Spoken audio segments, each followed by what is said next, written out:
ഇറ്റലിയിലെ ഏറ്റവും oldest city കോപ്പ്. ചാവ് ബോൺജോർണോ. ഇറ്റലിയിലെ ഏറ്റവും ഓൾഡസ്റ്റ് സിറ്റി എന്ന് വിശേഷിക്കപ്പെടുന്ന സ്ഥലം ഏതാണെന്ന് അറിയോ? അതാണ് Matera. Right now I mean Matera. Around 10,000 വർഷത്തിൽ കൂടുതൽ പഴക്കം ഉണ്ടെന്നാണ് പറയുന്നത്. ബട്ട് പുറത്തെ പഴക്കം മസായി. Trust me guys, this is one of the most beautiful cities. ഇത് ഞാൻ തള്ളുന്നതാണെങ്കിൽ ഇപ്പോൾ ഈ നിമിഷം തന്നെ മത്തേര മൊത്തം ഇടിഞ്ഞു പോട്ടെ. ഒന്നും പറ്റിയില്ലല്ലോ അല്ലേ? So that means I am right. സിറ്റിയിലോട്ട് കയറുമ്പോൾ തന്നെ നമുക്ക് ആദ്യത്തെ പനോരമിക് വ്യൂ പോയിന്റ് കാണാം. അപ്പോൾ അവിടെ ചെന്ന് കഴിഞ്ഞാൽ നമുക്കിങ്ങനെ ഫുൾ സിറ്റി കവർ ചെയ്തുള്ള ഒരു ഫോട്ടോസ് കിട്ടും. ഫോട്ടോ മാത്രമല്ലല്ലോ, നമുക്ക് സിറ്റിയും എക്സ്പ്ലോർ ചെയ്യണ്ടേ. സിറ്റിയുടെ ഇൻസൈഡ് നല്ല ബ്യൂട്ടിഫുൾ ആണ്, എസ്തെറ്റിക്കുമാണ്, ബ്യൂട്ടിഫുള്ളുമാണ്. ബട്ട് ഒരു കാര്യം, നല്ല പൊരിഞ്ഞ വെയിലും ചൂടുമാണ്. സോ എൻ്റെ ഒരു അഭിപ്രായത്തിൽ ഒരു കുപ്പി വെള്ളവും മിനിമം 50 SPF സൺസ്ക്രീനും തേച്ചിട്ട് മാത്രം അങ്ങോട്ട് ഇറങ്ങുക.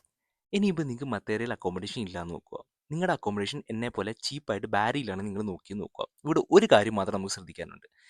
ഇത് ഇങ്ങോട്ട് വരുന്ന ബസ്സുകളെല്ലാം തുടങ്ങുന്നത് ബാരി സെൻട്രലിൽ നിന്നല്ല, ബാരി എയർപോർട്ടിൽ നിന്നാണ്. ബാരി സെൻട്രലിൽ നിന്ന് കുറച്ച് പോകാനുണ്ട് ബാരി എയർപോർട്ടിലേക്ക്. അപ്പം അവിടെ പോയിട്ട് വേണം. മിനിമം 7 യൂറോ 10 യൂറോ, അപ്പം ആ ഒരു റേഞ്ചിനകത്താണ് മത്തേരയിലോട്ടുള്ള ടിക്കറ്റ്. അപ്പം ഇത്രയേ ഉള്ളൂ ഗായ്സ്. അപ്പം ചൗ ചൗ.